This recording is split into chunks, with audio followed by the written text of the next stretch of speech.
Hello, everyone, and depending on where you are in the world, I'd like to wish you a good morning, afternoon, or evening. And thanks so many of you for joining us today for the latest in our series of CPD seminars for AoBSO member schools. Today, we have the pleasure of welcoming colleagues from the Department for Education who will talk us through the various opportunities available to staff in BSO schools who are looking to gain English qualified teacher status.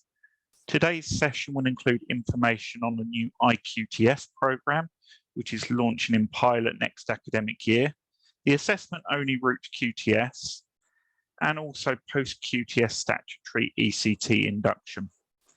We will also cover the DFE process of professional recognition of teachers who've got international teaching qualifications, which you may commonly know as the mutual recognition route. For those of you I haven't met in person, I'd like to introduce myself. My name is Mark Bignell, and I have the honour of being the Executive Officer of the Association, and I'm your first point of contact as members of AoBSO here in London.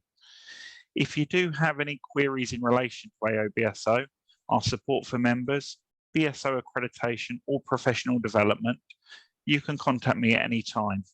I can be contacted by email on admin@aobso.uk, and I'd be delighted to hear from you. As AoBSO is the only membership association exclusively for schools who hold BSO accreditation, we work closely with colleagues at the DFE on a daily basis, and I'm pleased to say that we have been central to discussions around the new iQTS programme, offer regular feedback on international professional development programs, and I've worked closely with BSO schools and the BSO team on extensions to accreditation as we've worked through the pandemic over the last couple of years. Before I hand over to colleagues from the department for the main content of today's session, I'd just like to cover a few housekeeping points. This session will be recorded, and we will be sharing a link to the recording later on today. Please do free to share this recording amongst your school and with colleagues in other British international schools in your region.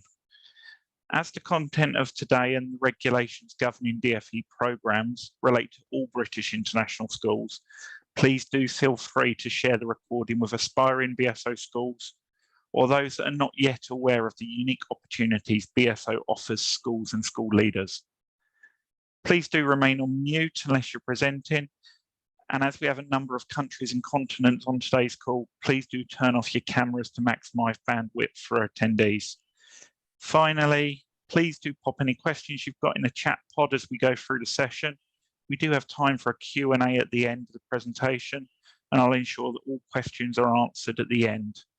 So I'd now like to hand over to Emma Shaw and colleagues from the DFE who will talk us through the various programmes and how you can engage in them in your school.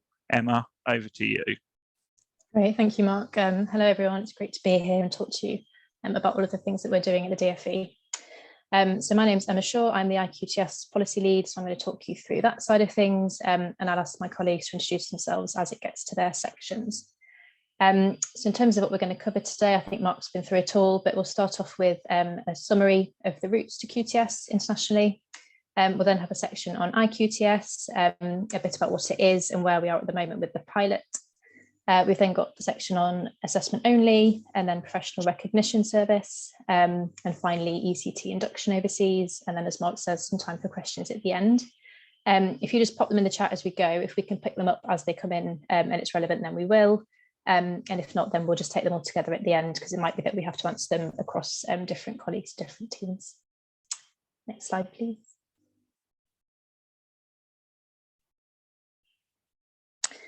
Great. So this table kind of takes you through a summary of the 3 different ways to get QTS overseas. So I'll just take you through this briefly, and then we've got kind of sections to delve into it in a bit more detail. So the first one is iQTS. So some of you may be familiar with this. Some of you may have done our public consultation. If so, thank you very much. We learned a lot from international schools feeding into that. So iQTS is a new international teaching qualification backed by the DFE. And it's 1 year of training, and it's a postgraduate qualification. It can be done in slower time as a part-time programme, but for the pilot, it will be a sort of a 1 year programme. So iQTS, because it is a full sort of training program and a year's worth of input, the audience is sort of unqualified or early career teachers, or teachers that are sort of don't have any experience at all and are thinking about entering the profession. So we're very much thinking about teachers at the start of their career that maybe need a bit more input in terms of training.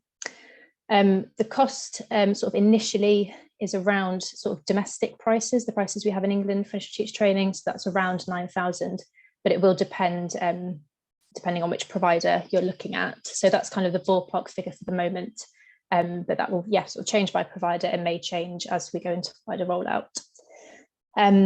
If we then move on to assessment only, which is your sort of second route to QTS, this is a 12-week programme which allows teachers to show that they already meet the English teacher standards. So there's no training involved. And that's a key difference with iQTS. So iQTS is this full year of training. Assessment only is just an assessment that the teacher already meets the teacher standards. So for assessment only, we're looking at experienced teachers who have at least 2 years teaching experience in 2 schools, but kind of in practice would expect probably more than that from an experienced teacher. So very much teachers that have been doing it for a long time, have lots of experience. And the cost you'll see there is sort of between 2,000 to 3,000 depending on the provider. And that kind of reflects the fact that there is no training input for assessment only, just a sort of assessment of teaching practice. And then the final one is the professional recognition service, which allows fully qualified and nationally recognised teachers from certain countries to apply for QTS. And again, there is no training. And you can see there that currently that is for fully qualified or licensed teachers in Scotland, Northern Ireland, the EEA, Switzerland, US, Canada, Australia, and New Zealand. And there is no cost for that. So this is kind of your overview of those 3 options, and we'll go through them all in a bit more detail. Next slide, please. So a bit of an overview of iQTS and what it is, some key facts here. So as I said, we kind of kicked this all off with a public consultation last year, which tested a bit of a blueprint for iQTS. And we've come all the way from that through appointing our providers and launching a year-long pilot. So in a nutshell, iQTS is sort of really closely linked to English teacher training. So it's based on what we do here in England, and it will be delivered by accredited English initial teacher training providers. So the providers will be here in England, and then you've got trainees that could be anywhere in the world. So innovative, flexible delivery is really important here. And for most providers and trainees, that delivery will be largely remote. And then a really key aspect, therefore, is having an in-school mentor for each trainee. So while their provision from the provider may largely be kind of via video and things like that, they will have a mentor with them in school, observing their practice, giving them feedback and assessing them against all the various standards. As I mentioned, it's a 1-year postgraduate course, so applicants need to have a degree, and the entry criteria are largely the same as they are in England for initial teacher training, with the exception of the English language requirement. So we've got a sort of a higher English language requirement for iQTS because it will be delivered in English.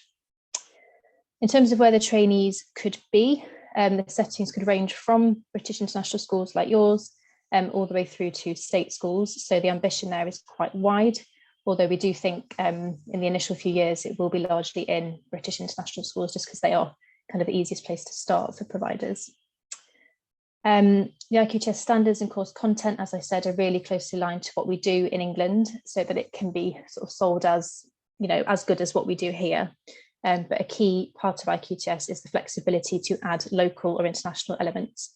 So if there are things in your countries or sort of standards that teachers need to meet or things that are slightly different, iQTS has the flexibility for that to be built in. And it's a requirement of the provider to make sure that that is built into the programme, depending on where the trainee is. And then the last thing to pick up here is around inspection. And sort of the response from our consultation was that people were really keen that inspection was as rigorous as it is in England, so that we can kind of show globally that quality assurance is there and the quality is the same. And we'll talk a bit more about that later on. Thank you. So this slide sort of shows you visually, sort of I find it quite helpful to visualize kind of where everyone is for iQTS. So you've got your provider on the left in England. So for the pilot, we've got 6 providers. One of them actually is delivering in situ in Dubai, but for the most part, they will be in England.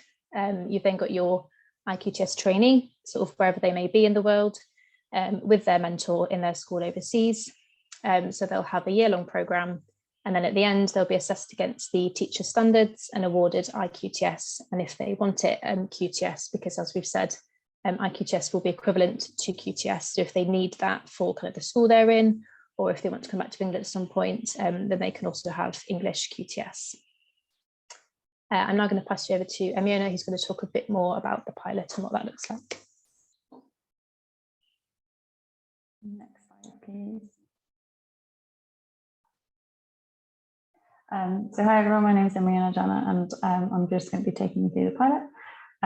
In terms of the pilot, it will be a small scale pilot. So we're aiming to test and learn from the delivery of the iQTS pilot in a range of settings. And our main aims of the pilot are to support providers to meet growing demand for high quality training around the world. We obviously want to increase the global pool of qualified teachers, and really want to support them to support teaching as a global profession. And obviously we want to encourage schools around the world to develop and nurture their local talent through iQTS. And we also want to contribute towards children all around the world having excellent teachers in the classroom. So next slide, please. We've got 6 pilot providers, as Emma mentioned. The 6 pilot providers will be delivering iQTS remotely, whilst also having a face-to-face element with the mentor in situ. As Emma mentioned, the University of Birmingham and Dubai, their provision will be completely face-to-face. The pilot will be small scale, so there's a cap on sort of the number of trainees, so providers will only be allowed to recruit up to 30 trainees during the pilot year, but we'll be seeking to expand that for wider rollout. And I guess the reason why we wanted to keep the pilot so small is because we really want to make sure that we can iterate the iQTS criteria, etc., to make sure that if there are any challenges, we can identify and address them quite quickly and in anticipation for wider rollout. I'm just going to pass you over to my colleague, Michelle, who will talk a bit more about quality assurance. Hi everyone, I'm Michelle Moore, the logistics lead for iQTS. I'm also looking after the inspection policy. As Emma said, we got great feedback in our consultation, and that was predominantly around the fact that our system of inspection had to be incredibly robust, so that we can give it that stamp of quality assurance from the DFE. I think it's important to say that it's not the schools that will be being inspected, it's the providers delivering iQTS to your trainees directly. We will be working with them to do that. We have appointed an expert working group of sector experts from around the globe who have got experience in a number of different fields in inspection. So we are developing the policy with them at this minute. We will mirror domestic inspection, with it taking place every 3 years. In the first year, we are going to perform that role ourselves in DFE as we develop that inspection through monitoring and evaluation in the pilot year. So I'll head back now to Emma, I think. I think we're going over to Pete now. Yep, it's me next. Hi, everybody. My name's Pete Banwell. I oversee the professional recognition route at DFE, and I'm also going to talk to you today about the assessment only route, which our ITT colleagues oversee. So I'll start on assessment only. Assessment only, for those that aren't familiar with it, is a paid assessment of an individual's teaching practice against the English teacher standards by an accredited English teacher training provider, who can then make a decision about whether to award them QTS. Assessment only, as the name implies, doesn't involve any training. It only involves assessment by the provider, and typically it can take up to 12 weeks. Successful providers, successful teachers are then sort of recommended by the provider for QTS in the same way that a trainee in England might be. Assessment only, unlike the current routes to English routes to ITT, can take place domestically or abroad, and typically is intended as a means to allow those with perhaps a less typical teaching background, those without formal training, those that perhaps have experience as a teaching assistant or working as an unqualified teacher, to demonstrate they have the attributes to hold English QTS. To be eligible for assessment only, you don't need to have a formal teaching qualification, but you do need to have a number of things. So you'll need to have a degree, which is at least equivalent to a UK bachelor's, which is universal across the routes to QTS in England. You also need to have at least 2 years of teaching experience, and that needs to happen in 2 different settings. And that 2 years of teaching experience needs to be in those 2 settings. You need to have taught in both settings. So you know, experience or shadowing or observing is not enough. You need to have experience teaching in those settings. You also need to meet the entry criteria that we would also have for entrance to ITT in England, and that is you need to demonstrate, although it says qualification on the slide, what providers actually need to check is that individuals have met at least an equivalent standard in English and mathematics to a grade 4 in GCSE, and also for those teachers that are teaching primary, they also need to demonstrate that standard in science. The reason I say qualification is not quite the right term is that providers have a bit more flexibility around assessing this. So some might ask individuals to do equivalence tests, for example, if they can't demonstrate that through formal qualifications. Providers will also require individuals to complete the safeguarding checks they might require of domestic entrance to ITT in order to be accepted onto this route. Individuals who go through the assessment only route are then assessed by a provider. It will vary from provider to provider, and you know, each provider have their own methods, but typically any assessment only route will involve a combination of written evidence provided by the teacher. It will also involve an interview with the teacher to understand their understanding of key teaching concepts and understanding their understanding of the teacher standards. And it will also involve observation of a teacher in practice. So in terms of practicalities, just moving on to the next slide, with that observation being a requirement, English providers can have discretion around how much they charge for assessment only. Though, as Emma said at the start, typically £2,000 to £3,000 is the typical cost. Though it may cost more depending on the provider and depending on the logistics involved in them coming to assess an individual in a particular setting. Many of the English ITT providers do offer this to overseas applicants, and on Get Into Teaching you can find details of assessment only providers, including some that are known to offer assessment only overseas. So you know, there is that resource there. The detailed criteria are also available on Gov UK, which set out in much more detail what providers will actually be assessing, what providers are required to look for. A teacher who completes the assessment only route would be required to complete induction if they were to then be working in a relevant school in England.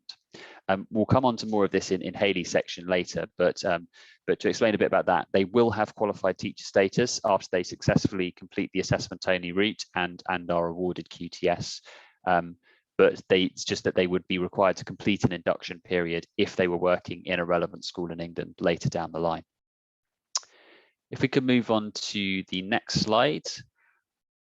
So I also wanted to outline the professional recognition arrangements that we have for those teachers who are fully qualified in certain countries overseas too.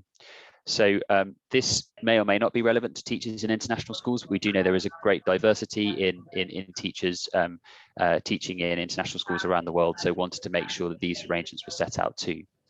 So we currently have legislation that means that a teacher who is a fully qualified and recognized teacher in certain countries can have qualified teacher status without having to do any extra training or assessment. And currently the legislation means that this is only open to teachers who are a fully qualified teacher in the European country in the European Economic Area, Switzerland, Gibraltar, the US, Canada, Australia and New Zealand, or in Scotland and Northern Ireland. It's worth me clarifying as well that teachers who qualified in Wales will have QTS, which is why they're not listed on this slide. To meet the requirement, a teacher needs to be a fully recognised state school teacher in that country or in the specific sub-region within that country where there's a sort of more federalised type system. So, for example, a teacher from Australia will need to be recognised by the relevant teaching regulator for that state or territory in Australia. And they need to have met all of the local requirements. So if that includes having to complete a period of probation or induction, they will need to have done that before going through this route. And the specific documentation that's therefore required to demonstrate that does vary from country to country. So on our sort of application process, there is more information about the specific things that you will need for an individual teacher. But typically, it would include evidence of your qualifications, information about you, your identity, your professional experience, and we'll also need to check your professional standing, which includes making sure that you are recognised by the local regulator, but also making sure that you're not subject to any sanctions or restrictions, or otherwise there being safeguarding concerns that might affect your award of QTS. It's worth clarifying through this route that international PGCE qualifications are not recognised, as this is a route that in legislation is for nationally recognised teachers. And also that under current legislation, teachers who go through this route are exempt from induction under current legislation. So what they do have to have done is done whatever the local requirement is for induction or probation. So for example, in Australia, teachers typically have to do it as a sort of probationary year, and they would need to have done that before applying through this route. The final thing I will say about the professional recognition route is that we are currently reviewing the arrangements with a view to making them more consistent between countries from around the world. So there will be more information that the department will be publishing about that in due course. But these are the arrangements as they stand at this point in time. So I think I'm now handing over to Hayley, I think, who's going to talk about induction. Thanks, Pete. Yeah, I think it's my turn. Hi, everyone. My name is Hayley Pearson. My team has responsibility for statutory teacher induction here at DFE. So we talk about induction as being the bridge between initial teacher training and a career in teaching. So it's part of the teacher journey that can start once a teacher has been awarded their QTS and they're teaching in an eligible school. So if I start by highlighting a few key features of induction. So the standard length of induction is now 2 school years. If an ECT has significant prior experience, this might be reduced, but that's at the discretion of the appropriate body, and the minimum term would be 1 school term. Schools offering statutory induction are now expected to deliver an induction programme that's underpinned by the early career framework, which I'm sure you're all aware of, but it's the evidence base which sets out what ECTs should be learning about and what they should be learning how to do in their first 2 years of teaching. And this should be embedded as a central aspect of the induction, not an additional training programme. And there's resources to support schools in delivering the ECF in their own school freely available from the DFE online. Something that hasn't changed as part of the ECF reform is that the end of induction period is still marked by a decision as to whether the teacher's performance against the teacher standards is satisfactory. And that's the same as it always has been, although the frequency and number of assessments has changed to reflect a 2-year induction period. In addition to the 10% timetable reduction that ECTs receive in their first year of induction, they should also now receive 5% timetable reduction in their second year of induction. And the role of the mentor is being introduced as a separate role to that of the induction tutor, and they should have a key role in supporting the ECT during their induction period. If we could go to the next slide, please. Thank you. So serving an induction period is only a legal requirement for teachers who want to work in a relevant school in England. So for teachers who want to work solely in the independent sector, and this includes overseas schools, induction is not a legal requirement. We often get asked about becoming a fully qualified teacher in relation to serving an induction period, but this is a bit of a misunderstanding. QTS is a full qualification. Induction isn't a requirement to kind of top up that QTS to becoming fully qualified in any sense, but it is a legal requirement to work in a relevant school or maintained school in England. But for those who do want to or need to serve an induction, there is some criteria about where ECTs can do that. So even though it's not a legal requirement to have induction to work there, induction can be served in independent schools overseas, provided that they have a BSO accreditation and that they're a member of one of the overseas organisations. Independent schools overseas who meet that criteria can offer a statutory induction. It's important to stress that the teacher serving the induction must be working in the school with the BSO accreditation itself in order to satisfy that criteria. And finally, every school offering induction must engage with an appropriate body who will quality assure their induction, and they will register the ECT on our DFE records, so we know who's serving induction, who's passed their induction. Happy to take any questions in the chat or at the end, but everything you need to know about induction can be found in the statutory induction guidance, which I've linked at the bottom of the slide there. And that's everything from me.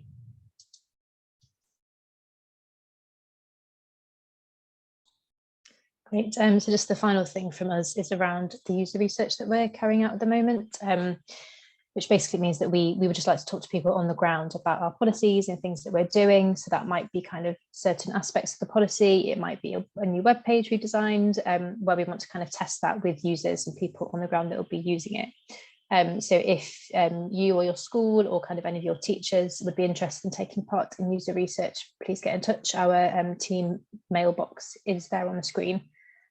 So yeah, just get in touch and let us know if you'd like to talk to us about any of our policies. I think that's back to you, Mark, for questions.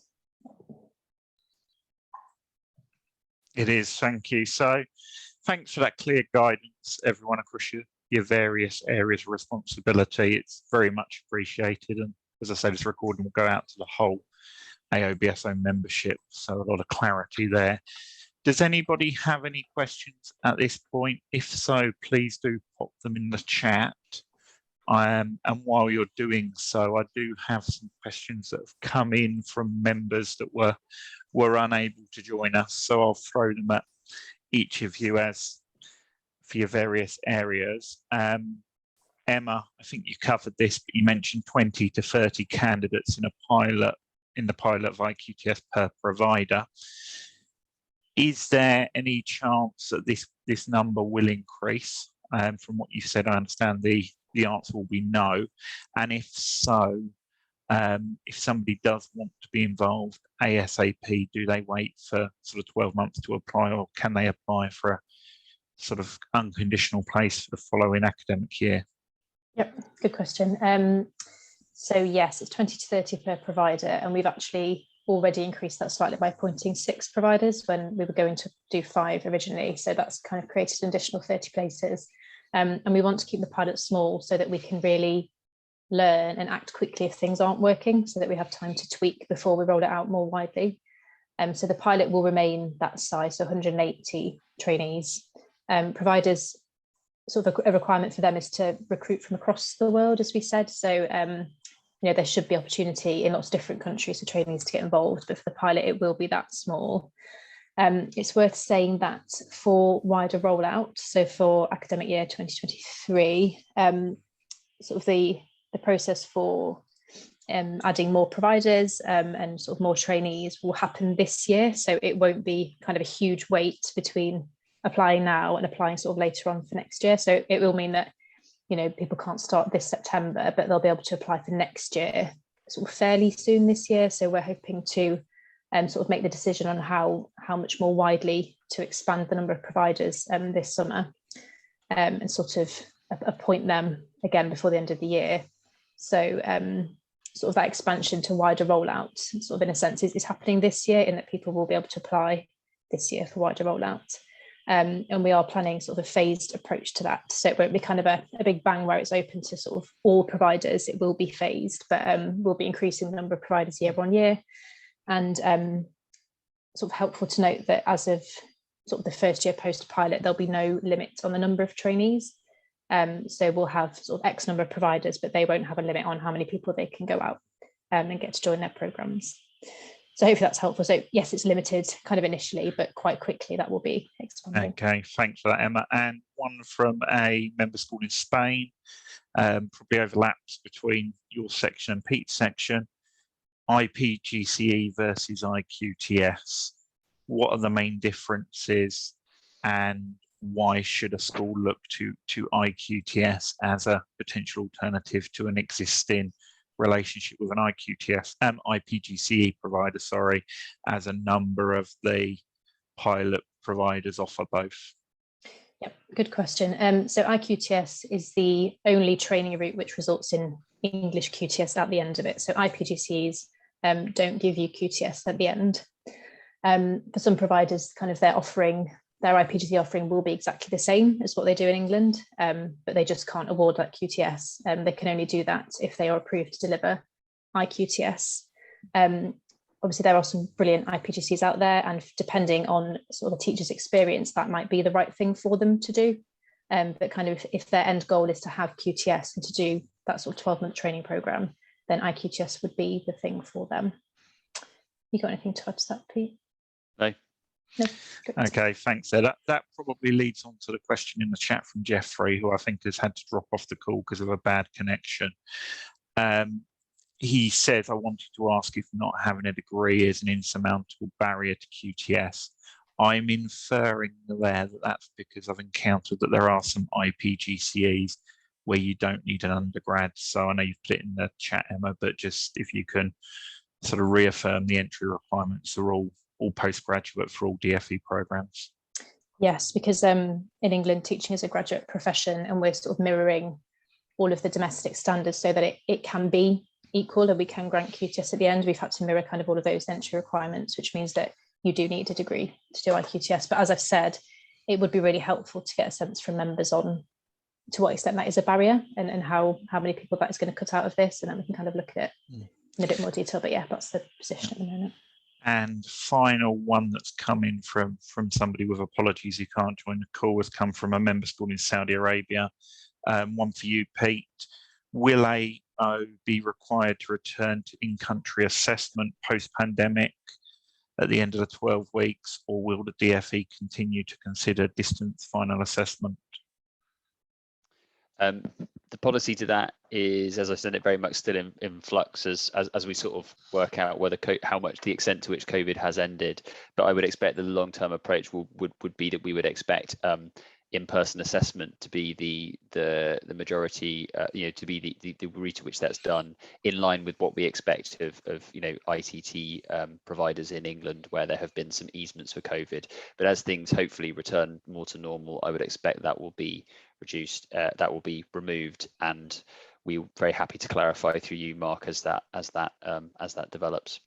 Okay, thanks, Pete. Just one question remaining unanswered in the chat from John at Tanglin Trust in Singapore. I understand that induction can only be done in a BSO school. Is it a requirement to have BSO accreditation for the iQTS programs? It's probably worth doing not only iQTS but AO and the eligibility in terms of the school for both your routes to QTS. Yep, so for iQTS, it doesn't have to be a BSO school, but there's a requirement for providers to ensure that the school is a suitable environment for iQTS to take place in, and that the relevant support structures are there. So while we've said sort of the ambition is for it to be in any kind of school, in reality, there will be somewhere kind of it's not appropriate and the support structures aren't there. But we wanted to make it wider so that it can, trainees can do it in kind of a wider range of schools.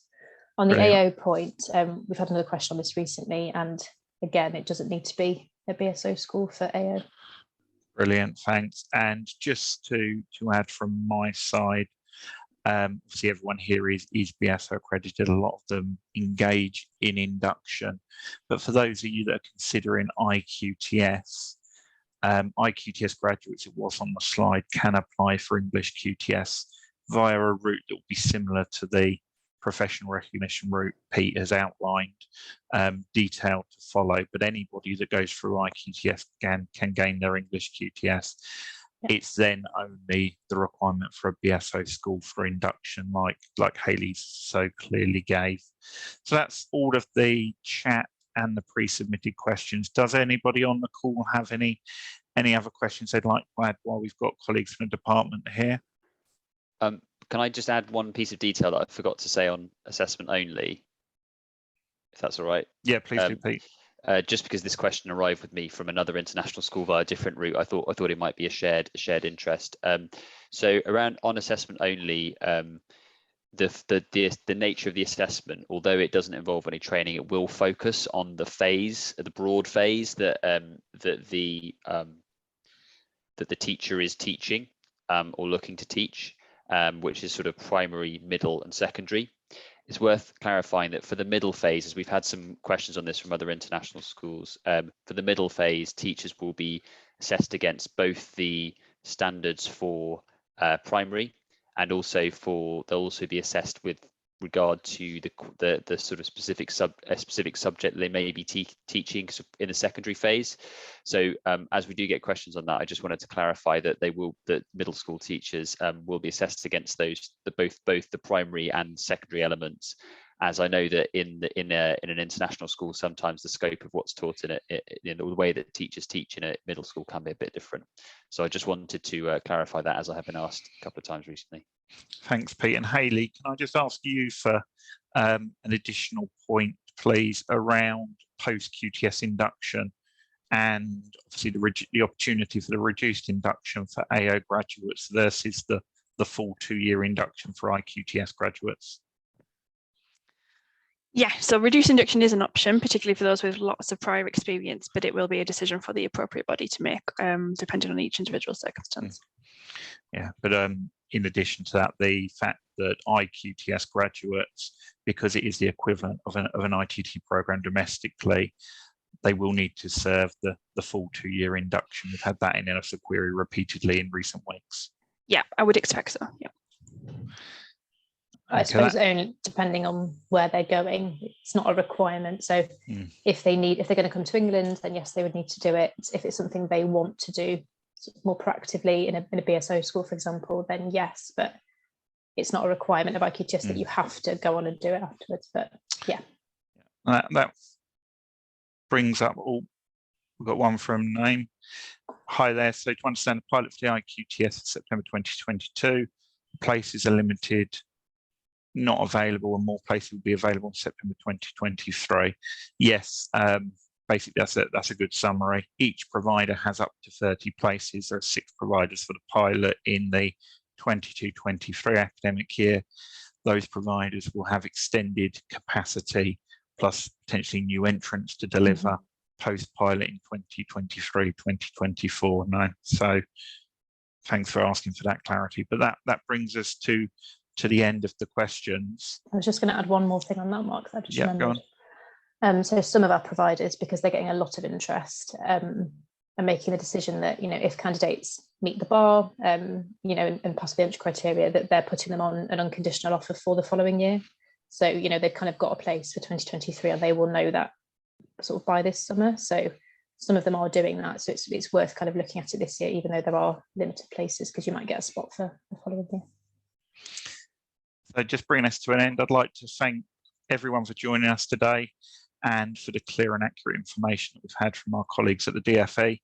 We will, as I said, be sharing this recording with you later today so that you can review, share with your colleagues and share wider if appropriate. If you do have any interest in any of the programs covered or need any additional information, please drop me an email to admin@aobso.uk and I'll give you that guidance and direct links. And obviously share that opportunity with your colleagues. Moving on to our next CPD session, we've got that due to take place on the 10th of March at 12 o'clock GMT, where we're pleased to be welcoming Dr. Andy Cope, the UK's only Doctor of Happiness, who will look at the topic of bounce back ability and ensuring staff resilience as we continue to deal with unprecedented challenges in British international education. Andy's Loughborough PhD was 12 years in the making, and while he appreciates that his Doctor of Happiness label is terribly cheesy, it does afford him an important media platform. In times of rising depression and an epidemic of anxiety, Andy believes that there's never been a more appropriate time to raise the wellbeing agenda. Andy's books are frequently on the bestsellers list. The Art of Being Brilliant, Shine, The Little Book of Emotional Intelligence, and Zest have all topped the personal development charts in the UK, and Happiness Route Map was nominated as the Independent's Best Self-Help Book of 2018. In an attempt to bring the messages to a younger audience, Andy has also penned The Art of Being a Brilliant Teenager and Diary of a Brilliant Kid. I will be including the registration link to this session with today's recording and do hope that you or colleagues from your school can join us once again. We're offering this programme as sessions this year instead of our usual UK annual conference, and there is no need for members to limit the attendance on the session, as there is no charge and no limit per school. So please, anyone that does want to attend, please send them along. And finally, I'd like to once again thank you for your time today. Thanks for our colleagues at the DFE for their time. Wish you well and look forward to seeing you on a session in the coming weeks. Thank you, stay safe, and any queries, do please get in touch. Thanks, Mark. Bye, everyone.